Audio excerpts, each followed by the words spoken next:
अस्सलाम वालेकुम। चलें जी, वो लोग सामने आ जाएं जो घबराए हुए हैं, जिनके घर ग्रे स्ट्रक्चर में छोड़ के बिल्डर भाग गए हैं, कॉन्ट्रैक्टर भाग गए हैं, जिन्होंने दो दो तीन तीन साइट्स अपनी संभाली हुई थी। लेकिन जब कंस्ट्रक्शन इन्फ्लेशन रेट इंक्रीज़ हुए हैं तो लोगों ने अपना छोड़ के उसको ग्रे स्ट्रक्चर में चले गए हैं।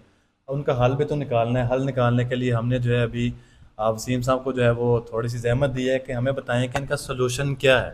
अब ये जो लोग हैं जिनके बहुत सारे घर ग्रे में खड़े हैं, आप अगर उसको वो कंप्लीट करते हैं तो किन प्रोसेस से जो है उनको गुजरना पड़ेगा और क्या जो है ना उनके लिए गाइडेंस है। जी वसीम साहब, आप इसके जी बारे में सामने गाइड करें। अच्छा, पहली तो बात ये है कि काफ़ी सारे लोग ग्रे स्ट्रक्चर ले लेते हैं। ठीक है, उसकी मतलब कि ना कोई सेल पे आता है या कोई छोड़ के चले जाता है। ठीक मतलब है। 2-2 साल पुराने हैं, कईयों के कॉन्ट्रैक्टर भाग गए हैं। अब वो पोर्टल पे अपडेटेड भी नहीं होते। अच्छा। हाँ, पोर्टल पे अपडेटेड भी नहीं होते और वो ट्रांसफ़र भी हो चुके होते हैं। सही है। ट्रांसफ़र के लिए भी जा रहे होते हैं। कई लोगों ने, अब एक दोस्त ने मुझसे पूछा कि अली ब्लॉक का ये ग्रे है, इसका चेक करो पास हुआ है। मैंने पोर्टल पे किया तो वो ग्रे क्लियर नहीं था। सही है। प्रॉपर ग्रे जो बैरियर की तरफ से जो इंस्पेक्शन कार्ड पे ग्रे जब तक क्लियर नहीं होगा ना, आपका ग्रे ग्रे क्लियर नहीं है। मतलब ये भी जो ओनर है ग्रे स्ट्रक्चर वाले, उनको पता नहीं था। उनको पता नहीं है। बैरिया ने पोर्टल अब इसीलिए तो दिया है सही है। कि कोई भी सेलर है, परचेजर है, वो ये तो चेक कर सके कि भाई ये ग्रे में अगर प्रॉपर्टी में मेरी है, बनी हुई है, अगर मैंने किसी कॉन्ट्रैक्टर को पैसे दिए हैं तो मेरा घर कहाँ तक बना हुआ है।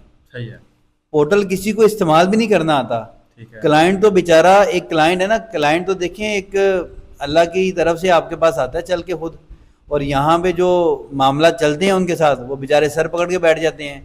अच्छा, कुछ क्लाइंटों की भी गलती है, वो रास्ते में आते जाते कॉन्ट्रैक्टर को पकड़ लेते हैं। वो जब आते हैं तो वो पैसे लेके भाग जाते नहीं, हैं। मैं अब यहाँ पे एक बात क्लियर करूंगा कि लालच, इसके अंदर देखें, जो हमारे बहुत सारे नाज़रीन देख भी रहे हैं, शायद उनको ये बात बुरी भी लगे कि लालच एक ऐसी चीज़ है जो आपका नुकसान करवा देती है। ठीक है, क्योंकि ये आप भी समझदार हैं कि कंस्ट्रक्शन के अंदर आप अच्छे पैसे अगर लगाएंगे तो आपका घर बनेगा ना, बिल्कुल। कंप्लीट होगा। आपको भी पता है, आप भी एक दो जगह से जो है ना अपनी वो चीज़ें तसल्ली कर रहे होते हैं, करने के बाद जो कम रेट आपको देता है आप उस तरफ चले जाते हैं। आप उसकी क्वालिटी कंस्ट्रक्शन वो किस तरह से बना रहा है उसके ऊपर मेरा नहीं ख्याल कंप्रोमाइज़ करना चाहिए लोग, लेकिन आप लोग कर जाते हैं। अब उसके बारे में अब क्या मजीद बताएं हमें बस वो इसके एक बारे मिसाल है ना, जब तक लालची जिंदा है, फ्राडिया भूखा नहीं में? मरेगा। नहीं मरेगा, ऐसे ही है। तो उसके लिए तो यही हल है कि वो आएँ, हमारे इस प्लेटफॉर्म पे आएँ, उनके जो भी इश्यूज़ हैं पहले हम उसकी प्रॉपर फाइल देखेंगे कि बैरी की तरफ से प्रोसीजर जो है उनका क्लियर है कि नहीं है। अभी बहुत सारे लोग जो जिनके कॉन्ट्रैक्टर भाग गए हैं, उनकी ड्राइंगें लेके चले गए हैं। अच्छा। उनको पता ही नहीं है मेरा स्ट्रक्चर इंजीनियर कौन है, मेरा एमईपी वाला कौन है। अब उनको ये भी नहीं पता कि अगर आर्किटेक्चर ड्राइंग जो है इन हाउस है तो वो तो चलो मसला हल हो जाएगा। कुछ ऐसे लोग हैं जो 2-2 साल से बैरी के साथ काम कर रहे थे, लेकिन बैरिया तो जिसके साथ ऑथराइज वेंडर को यहाँ हायर करता है उसके लाइसेंस लेता है। जैसे हम एक भी ड्राइंग बनाएंगे, स्ट्रक्चर या एमईपी वाला बनाएगा तो वो बैरिया का रिकमेंड किया हुआ बनाता है, सही है। वो लाइसेंस याफ्ता होता है। अगर किसी बाहर से भी कोई बनाता है तो उसके लाइसेंस प्रॉपर चीज़ें चेक की उसकी जाती हैं। वेरिफिकेशन होती है ना। बैरियर स्क्रूटनी चार्जेस इसीलिए तो आपसे ले रहा है, वो एक एक चीज़ अपने एंड पे भाई क्लियर रखेगा वो। अब मत क्लाइंट की मर्जी है कि क्लाइंट क्या कर रहा है। ये जो सिक्योरिटी चार्जेस हैं, ये डे वन से लेके आपके कंप्लीशन तक जो है ये बैरियर्स की इंस्पेक्शन करेगा इसके अंदर।